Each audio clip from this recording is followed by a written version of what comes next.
try nating magluto ng baked sausage. Ayan.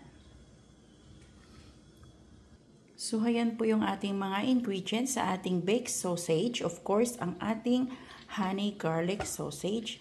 Meron tayo ditong onion, bell pepper with boiled potato. Nilagyan ko na po yan ng salt. And paprika with rosemary, dried rosemary. Ayan. Tara guys, try nating subukan ang Italian recipe na ito.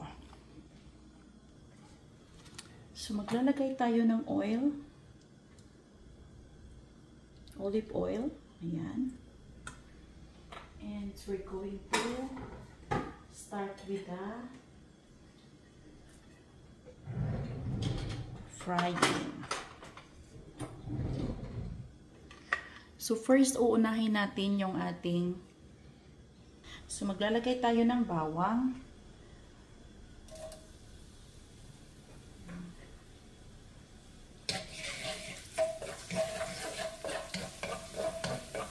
And, of course, wag natin masyadong i-overcook, guys, kasi i-bake pa natin ito mamaya. Ayan.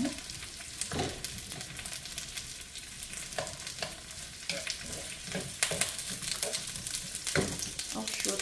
Tumalon. And of course, ilalagay natin yung ating sausage.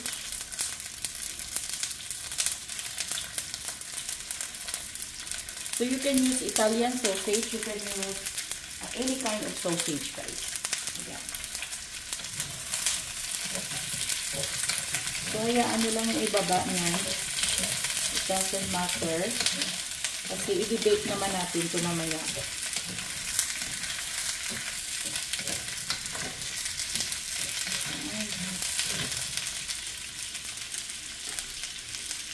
So, ilalagay na natin yung ating bell pepper.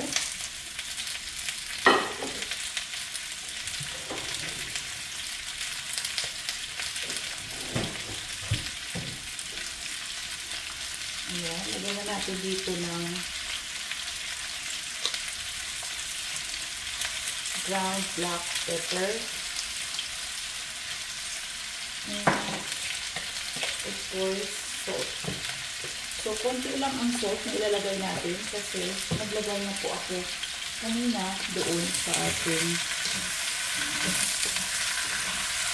ganyan na siya, guys. There you go. Sarap. Amoy na amoy ko rin. Ayan. So, for me, that's enough. Kasi i-bake pa naman natin siya.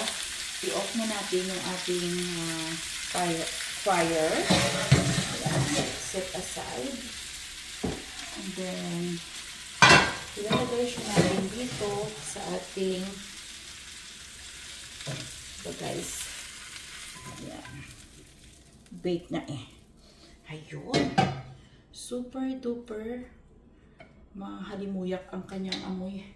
Sarap. So, itong ginawa ko kanina is pinakuluan ko lang siya, yung ating potato. And nilagyan lang natin siya ng sweet paprika. At ihalo natin siya dito on top sa ating ayan.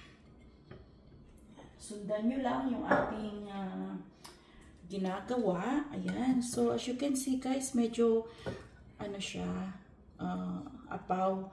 But then later on, guys, magsasubside yung ano niyan, yung kanyang slices or yung ating bell pepper, yung ating onion is liliit po yan. So, dito maglalagay din tayo ng rosemary. So, ito yung sinasabi ko na isusulat lang sa papel kung anong gustong kainin. And hindi na nila alam kung marunong ba ako magluto nito or hindi. So, dagdagan natin yung paprika para medyo meron siyang ayan, super sarap. So, itong recipe na to, guys, kailangan po itong i-wrap. I-wrap natin yan. Ayan siya. So, i-wrap ko yan. Then, i-heat up natin yung ating temperature, 400. And you can put cilantro, you can put coriander on top, or spring onion. So, this time, wala po akong spring onion. Yan po yung ating. So, sana magustuhan naman nila yung ating recipe. Anyway, wala naman silang hindi nagugustuhan. May foil pa ba tayo? Lumalaban pa ba yung foil natin? Papalutin natin siya. Ayan.